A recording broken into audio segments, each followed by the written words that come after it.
नमस्कार दोस्तों। आज मैं आप लोगों से बात करना चाहूँगा कि अभी सोशल मीडिया पे एक आपने देखा कि आगरा लखनऊ जब से ये गंगा एक्सप्रेसवे का उद्घाटन हुआ है, तब से बहुत सारी उस पे पॉजिटिव रील्स भी बन रही हैं और उसमें एक आपने देखा होगा कि अभी जो भारत के पत्रकार हैं जो बहुत पॉपुलर रवीश कुमार, उनका एक वीडियो आया था कि जिसमें उन्होंने ये बात बोली है कि अगर हम 5 घंटे समय बचा लेते हैं, 11 घंटे लगते थे अगर उसकी जगह 6 घंटे लगेंगे, तो इससे हमारा क्या फ़ायदा हो जाएगा। तो ये एक बहुत बड़ा जो ये बात कही जा रही है, तो उसको लेकर के बहुत लोगों ने ट्रोल किया है। तो देखिए उस वीडियो को लेकर के मैं आपको क्लैरिटी देना चाहूँगा कि जैसे बहुत लोग ये कह रहे हैं कि इससे क्या हो जाएगा, मतलब या फिर मतलब कि लोग उनको ट्रोल कर रहे हैं। तो मैं आपको ये क्लैरिटी देना चाहता हूँ कि एक्चुअली प्रॉब्लम क्या है ना? क्योंकि देखिए कोई हम मतलब कि आजकल एक देखिए दोनों चीज़ें सही नहीं है। जैसे कई बार क्या होता है कि हम बहुत ज़्यादा किसी के फेवर में हो जाते हैं या फिर हम ट्रोलिंग के नाम पे हम सब कुछ उसके अगेंस्ट में नेगेटिव बोलना शुरू कर देते हैं, जबकि हमारा ऐसा नहीं होना चाहिए। देखिए इस जो ये एक्सप्रेसवे जो बन रहे हैं, जो ये इंफ्रास्ट्रक्चर बन रहा है, इसमें मैं आपको क्लैरिटी देना चाहूँगा कि आखिर एक्चुअल में क्या इश्यूज़ हैं। ठीक है, इसमें ये नहीं है कि मैं आपको कोई एक बायस लुक दूं कि नहीं इसमें सब निगेटिव है या फिर इसमें सब पॉजिटिव ही पॉजिटिव है। ठीक है, तो ऐसा नहीं है। मैं ना गवर्नमेंट की साइड से और ना ही मैं रवीश कुमार की साइड से कि मैं बिल्कुल उसको एंटी बना दूं, तो वैसा भी नहीं। मैं आपको सेलेक्टिव बताना चाहूँगा, बैलेंस्ड अप्रोच कि एक्चुअल में इसके क्या पॉजिटिव्स हैं और क्या निगेटिव हैं। देखिए पहली बात तो यह है कि जो ये इंफ्रास्ट्रक्चर प्रोजेक्ट हम लोग देख रहे हैं, है ना, इंफ्रास्ट्रक्चर प्रोजेक्ट हमारे आज के भारत की अगर देखा जाए तो ये बहुत बड़ी ज़रूरत है। इंफ्रास्ट्रक्चर हम जो बाकी देशों ने अपने आप को अपग्रेड किया है, हम लोगों ने देखा जाए तो भारत बहुत बड़ा देश है, यहाँ पर अभी उस स्पीड से अपग्रेड नहीं हो पाया। अब ये जो है अगर आप देखें तो पिछले मतलब कि कुछ समय से अपग्रेड होना शुरू हुआ है। जैसे अगर आप बात करें कि एक्सप्रेसवे की, तो आपने देखा कि मैं अगर यूपी की बात करूं तो यूपी में पहले पहले मायावती ने इसकी शुरुआत करी, जब उन्होंने आगरा से लेकर के और नोएडा के बीच में एक्सप्रेसवे बनाया, तब ये शुरुआत हुई। उसके बाद जब अखिलेश यादव की गवर्नमेंट आई, तब समाजवादी पार्टी की, तब ये नेटवर्क तब ये एक्सप्रेसवे जो है आगरा से लेकर के उन्होंने भी बनाया और काफ़ी हद तक आगरा लखनऊ एक्सप्रेसवे की शुरुआत करी। उसके बाद उन्हीं के समय में एक तरीके से उसकी नींव भी पड़ चुकी थी, जो आपका पूर्वांचल एक्सप्रेसवे। फिर उसके बाद योगी सरकार आई तो उन्होंने भी उसको किया। तो इसमें कोई भी पार्टी, कोई भी अगर ये कहता है कि एक्सप्रेस इंफ्रास्ट्रक्चर के लिए सबने काम किया, जो जिस कैपेसिटी में था उस वक्त जो समय की नीड थी सबने काम किया, और तो एक्सप्रेसवे आज के समय की ज़रूरत है। आज कोई भी पार्टी हो, कोई भी स्टेट हो, हर स्टेट हर पार्टी चाहती है कि उसके पास ऐसा इंफ्रास्ट्रक्चर हो। अब पहली बात आती है कि इस इंफ्रास्ट्रक्चर की ज़रूरत क्यों है। देखिए जब ये हमारा जो एग्जिस्टिंग रोड नेटवर्क है, जो हमारा अभी का जो रोड नेटवर्क है, ये कई साल पुराना है, उसको हम अपग्रेड करते गए। लेकिन देखिए पहले सिंगल रोड थी, इसको डबल रोड किया, फिर 4 लेन हुआ, लेकिन वो उसकी भी एक लिमिट है। अब बहुत सारे शहरों में आप देखेंगे कि रोड के आसपास अच्छी खासी दूरी तक मकान बन चुके हैं, कॉम्प्लेक्स बन चुके हैं, बसावट हो चुकी है। तो अब उनको अगर आप हटाते हैं तो आपने छोटा मोटा तो बाईपास दे देते हैं, लेकिन जब भी आपके शहर बहुत ज़्यादा बड़े हो चुके हैं, बहुत सारी बसावटें हो चुकी हैं, तो वहाँ पर आपको एक नया नेटवर्क चाहिए ही चाहिए, और वो भी छोटा मोटा नहीं, आपको फिर एग्जिस्टिंग कैपेसिटी से ज़्यादा चाहिए। जहाँ पे 4 लेन है तो वहाँ पे आपको 6 लेन चाहिए, फिर उसको भी आपको आगे की जरूरत के हिसाब से प्लान कर रहे हैं तो आपको 8 लेन का उसको बनाना पड़ेगा।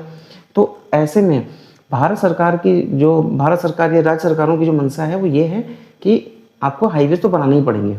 और ये सिर्फ हाईवेज की बात नहीं है, आपको रोड नेटवर्क हो, चाहे आपको और भी चीज़ें इंफ्रास्ट्रक्चर जो चाहिए होता है वो आपको बनाना ही पड़ेगा। नई नई बसावटें आ रही हैं, तो अब इसमें गवर्नमेंट ने क्या किया कि बनाना तो ज़रूरत था, तो अब ये तो बन के रहेगा, ये तो ज़रूरत है, तो ये सबने बनाने का है। अब रही बात कि इसको बनाने में जो मेन इश्यूज़ क्या आ रहे हैं, बनाने में कोई दिक्कत नहीं है। देखिए आज की जो प्रेजेंट समय चल रहा है, यहाँ पे सबसे ज़्यादा कीमती लोगों के लिए समय है। आप एक इमेजिन करिए कि अगर कोई बंदा जो बीमार है, कई बार ऐसा होता है कि उसको लखनऊ में इलाज नहीं हुआ, उसको दिल्ली में इलाज कराना है, कोई छोटे शहर का बंदा है उसको और बड़े शहर में जाके इलाज कराना है। अब रिजर्वेशन, अब इमेजिन करिए रिजर्वेशन वो जा रहा है, उसको रिजर्वेशन मिल नहीं रहा है, उसको कैसे जाएगा? वो नॉर्मल रोड से जाएगा, उसको 10-12 घंटे लग रहे हैं, कितनी उसकी सिक्योरिटी चाहिए। आपने कई बार देखा होगा ग्रीन चैनल बना दिया जाता है, लेकिन हर बार पॉसिबल नहीं हो पाता, हर बंदे के लिए पॉसिबल नहीं हो पाएगा। भारत की जिस हिसाब से आबादी है, बहुत लोग बहुत गरीब हैं और बहुत बड़ी बड़ी प्रॉब्लम्स हैं, अभी कैसे हो पाएगा? वो ट्रेन का रिजर्वेशन मिल नहीं रहा, फ्लाइट से जाना वो कई बार पॉसिबल नहीं होता, उसकी लिमिटेड कैपेसिटी है, तो कैसे उसको जा पाएगा। फिर जब उसके लिए अब उसको समय की बहुत ज़रूरत है, तो समय बचाना तो सबसे बड़ी ज़रूरत है। देखिए कई बार आप बड़े रोड पे जाते हैं, कई बार आपको जाना होता है, कहीं आप पेपर देने गए, आप कोई काम से गए। अब देखिए अगर आप एक प्रैक्टिकल, मैं आपको एग्जांपल बताऊंगा, ये प्रैक्टिकल चीज़ें कई बार लोग नहीं बताते हैं, लेकिन आप मेरे चैनल पे आए तो मैं आपको इस बारे में क्लैरिटी देना चाहूँगा। देखिए कई बार क्या होता है कि जब आपके पास टाइम ज़्यादा लग रहा होता है, तो उसमें आपको समय जो है, आप ज़्यादा समय लगेगा तो क्या होगा कि आप उतने समय फिर आपको रेस्ट पीरियड चाहिए होता है, आप थक जाएंगे, आपको होटल बुक करके रहना पड़ेगा, फिर उसमें आपको खाना खाना पड़ेगा, बाहर की चीज़ें, जब आप घर से निकल गए तो आपके खर्चे, सिर्फ समय नहीं खर्च हो रहा है, आपके शरीर थक रहा है, आपको होटल की सुविधा चाहिए होगी, आपको रास्ते में खाना खाना पड़ेगा, उतना ही ज़्यादा हर एक चीज़, पानी से लेकर के हर एक चीज़ आपको खरीद के यूज़ करनी पड़ेगी। उसमें क्या होता है, उतनी ज़्यादा आपको तैयारी करनी पड़ती है।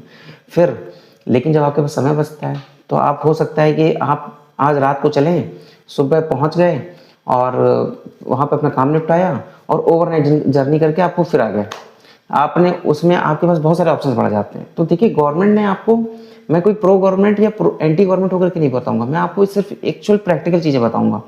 देखिए मेन जो गवर्नमेंट का मकसद होना चाहिए वो होना चाहिए लोगों के पास ऑप्शंस देने का, लोगों के पास ऑप्शंस हो। जैसे कि आप नॉर्मल रोड है जिसके पास, देखिए वो लोग कहते हैं कि पैसे नहीं है, महंगाई बढ़ रही है, टोल प्लाजा इतना महंगा लगा दिया है, इतना टोल लग रहा है। देखिए जिसके बहुत लोगों के पास, जिसको जिन्हें मारने का है ना, वो उसके लिए समय कीमती है। जिसके पास, हर आदमी के पास, भारत एक ऐसा देश है जहाँ पर एक ही रूल सब पे अप्लाई नहीं हो सकता है। जो जिसके पास पैसा है उसके लिए पैसा वैल्यू नहीं है, उसके लिए समय की वैल्यू।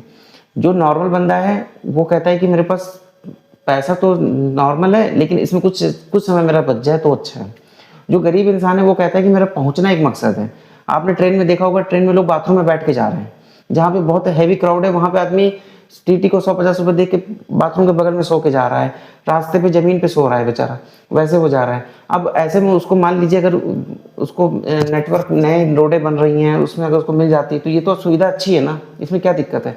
कम समय में वो बस के थ्रू भी जा सकता है, वो नॉर्मल बस में भी चला जाएगा, जनरल बस में भी चला जाएगा, तो 6 घंटे में उतर जाएगा। 10 घंटे, 6 घंटे तो मान लीजिए नहीं लगेगा, इससे ज़्यादा कुछ लगेगा, तो 8 घंटे 9 घंटे में उतर जाएगा वो, तो कम से कम उसका काम हो गया। तो रोड तो चाहिए चाहिए, समय की तो वैल्यू है ही है। अब जो एक्चुअल मुद्दा है वो है, मेन जो होना चाहिए वो है टोल को लेकर के। देखिए टोल को लेकर के एक बहुत बड़ी ट्रांसपेरेंसी होनी चाहिए कि कई बार लोगों ने, आपने देखा होगा जो ट्रांसपोर्ट मिनिस्टर हैं नितिन गडकरी, कई बार उनसे लोगों ने सवाल पूछा है, उनसे लोग कई बार पूछते हैं कि सर टोल प्लाजा बहुत ज़्यादा है तो क्या टोल प्लाजा हटा नहीं सकते, कब ये टोल प्लाजा हटेगा। कई बार तो उन्होंने कई बार ये बात बोला है कि देखिए अच्छे रोड हैं तो पैसा तो देना ही पड़ेगा, और ये कहीं ना कहीं सच है। देखिए इंफ्रास्ट्रक्चर है तो वो, कोई भी आप जानते हैं कि कोई भी इंफ्रास्ट्रक्चर मेंटेन करने में उसमें पैसा खर्च होता है। कोई भी गवर्नमेंट हो वो इंफ्रास्ट्रक्चर ऐसे सस्ते में नहीं दे सकती, वो फ्री में नहीं दे सकती, तो फ्री में तो नहीं हो सकता है। लेकिन क्या इतना महंगा होना चाहिए जिस हिसाब से हो रहा है।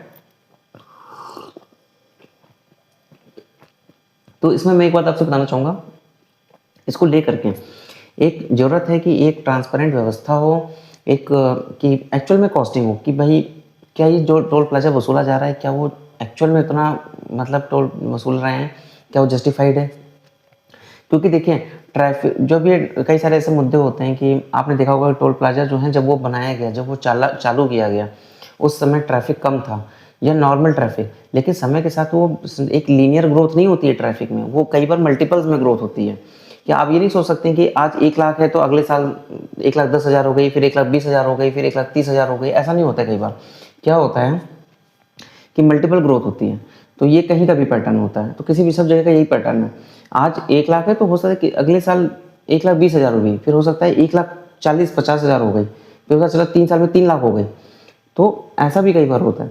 तो क्या वो सही तरीके से वसूला जा रहा है, क्या एक्चुअल में उतना मेंटेन करने के लिए उतना हैवी टोल प्लाजा टोल चाहिए। तो इस पर गवर्नमेंट को एक बार देखना चाहिए कि टोल ऐसा होना चाहिए कि जो सब पे जस्टिफाई हो, मतलब ऐसा ना हो कि इंफ्रास्ट्रक्चर इतना महंगा हो गया कि उसको यूज़ करने से पहले 10 बार सोचना पड़े। तो ये चीज़ एक बार देखने वाली है। बाकी हमारे देश को बहुत ज़रूरत है इंफ्रास्ट्रक्चर की, अपग्रेड इंफ्रास्ट्रक्चर की, क्योंकि अगर आपको सुपर पावर बनना है, अगर आपको तरक्की करनी है, आपको समय की बचत करनी पड़ेगी, आपको फैसिलिटीज़ देनी